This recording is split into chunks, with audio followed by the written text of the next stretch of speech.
एक आदमी बोलता तो दूसरा उसको कहता है चुप, तो वो और शोर होता है। इसीलिए जुमे का आपने सुना है खुतबा, अल्लाह के रसूल ने फरमाया अगर कोई बोल रहा हो तो उसको ये भी मत कहो कि चुप हो जाओ। हमारे बगल में कोई आदमी बात कर रहा, कुछ कर रहा, तो हम ये कहने का हक नहीं रखते चुप, खुतबा सुन, चुप, ये भी नहीं। क्यों? कि वो तो बोल ही रहा, हम बोलेंगे चुप तो ये एक और बोल, फिर हमें देख के तीसरा बोलेगा तू भी चुप, एक और शोर।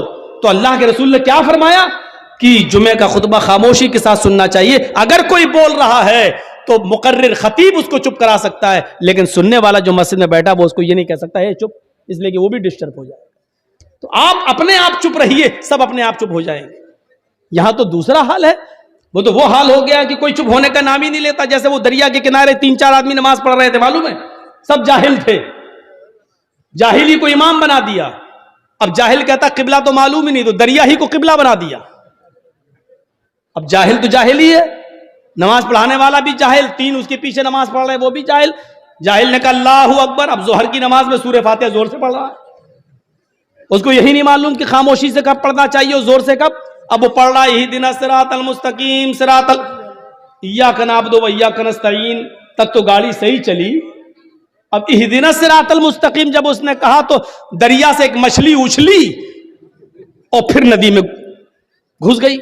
अब वो इमाम साहब की नजर थी, इहदिना सिरातल मछली देखी अंदर घुस गई, कहते दर दरिया खड़बड़ चीज, यही बोलना शुरू कर दी, इहदिना सिरातल दर दरिया खड़बड़ चीज, दरिया में क्या खड़बड़ा रहा है। अब पीछे जो 3 नमाज पढ़ रहे थे उनमें एक बोलता है मौलाना साहब खामोश रहिए यार, मछली होगी या कछुआ, आप बोल क्यों रहे हैं। तो दूसरा जो नमाज पढ़ रहा था वो उसको कहता बे चुप, तू क्यों बोल रहा बे, तेरी नमाज खराब हो जाएगी। अब लास्ट में जो आदमी बचा वो कहता अल्लाह तेरा शुक्र है कि मैं नहीं बोला। ये हाल है हमारा,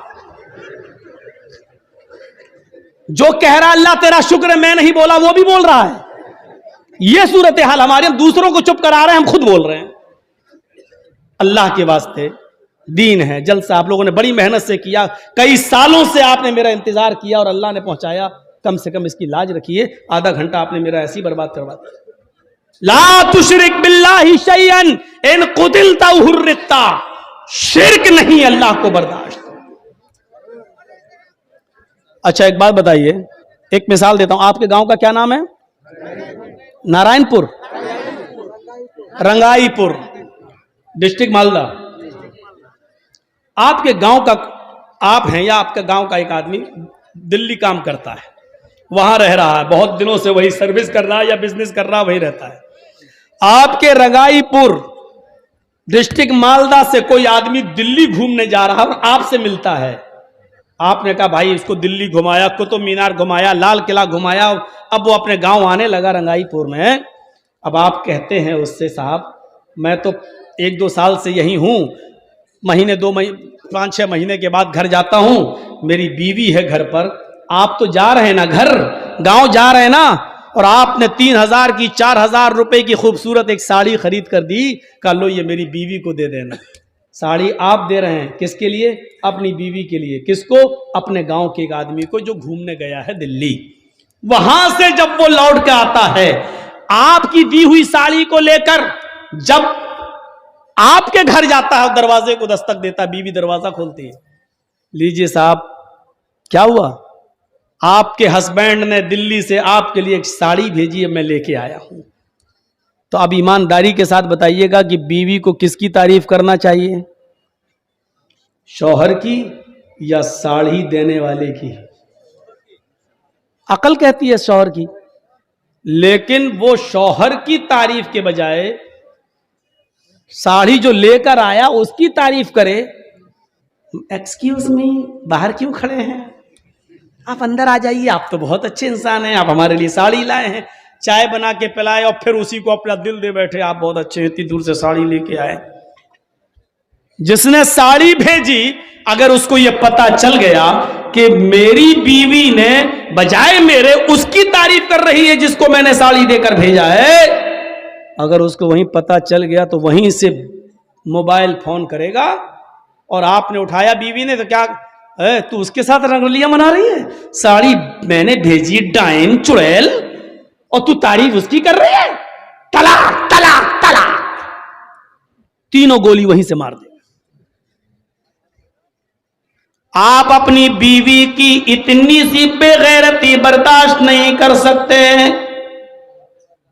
आप अपनी बीवी की इतनी सी बेगैरती बर्दाश्त नहीं कर सकते, फिर वो अल्लाह इतनी बड़ी बेगैरती कैसे बर्दाश्त कर ले कि रहमे मादर में पानी के कतरे से बच्चे की उंगली में बनाऊं, उंगलियों के पोर में बनाऊं, हाथ में बनाऊं, पैर में बनाऊं, आंखें में बनाऊं, कान में बनाऊं, दिमाग में हजारों तारों का कनेक्शन डाल कर दो, चमकती हुई ट्यूबलाइट आंखों की शक्ल में मैं दूं, जहां हवा ना पहुंच सकती हो उस अंधेरी कोठरी में 9 महीने बच्चे की जिंदगी को मैं सलामती बख्शूं, उसको सुरक्षा मैं दूं।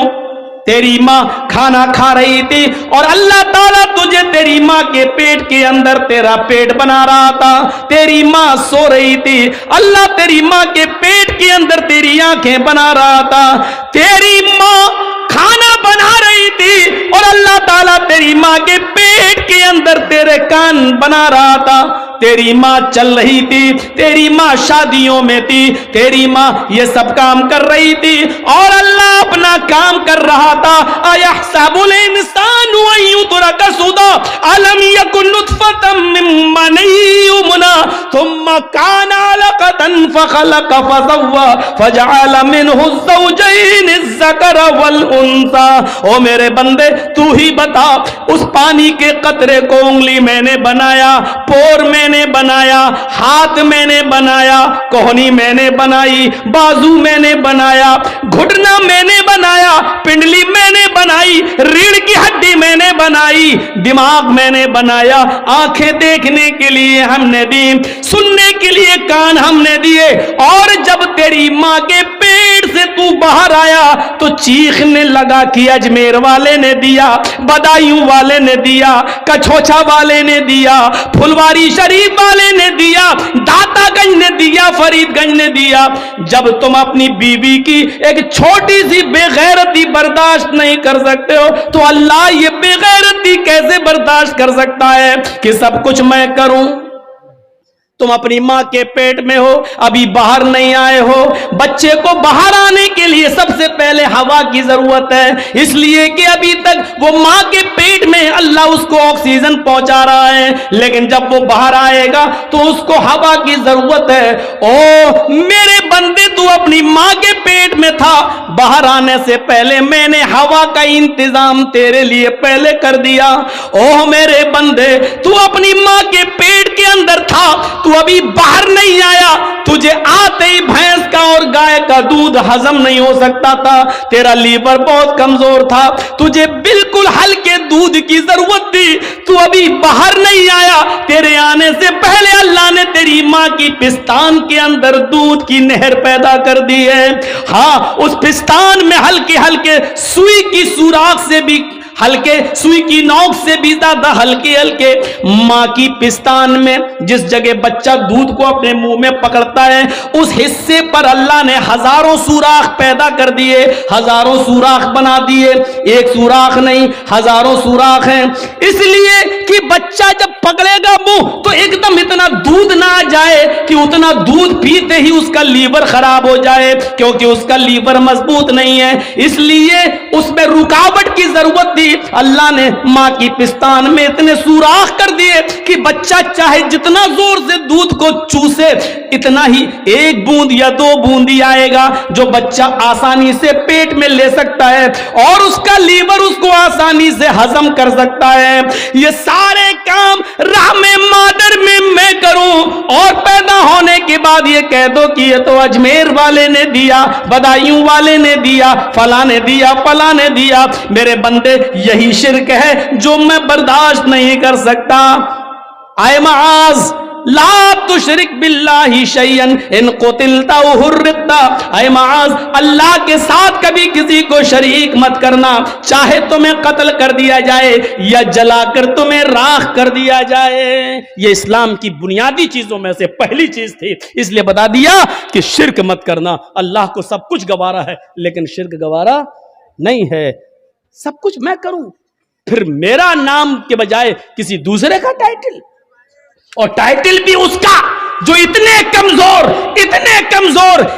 कमजोर कि इन्नल्लज़ीना तदऊन मिन दूनिल्लाहि लन यख़्लुक़ू ज़ुबाबन, कश्मीर से कन्याकुमारी तक, बरेली से बगदाद तक सब मिल जाएं तो एक मक्खी भी पैदा करने की ताकत नहीं रखते। कमजोर हैं तो इतने, और तुम उनको कहो कि इसने दिया।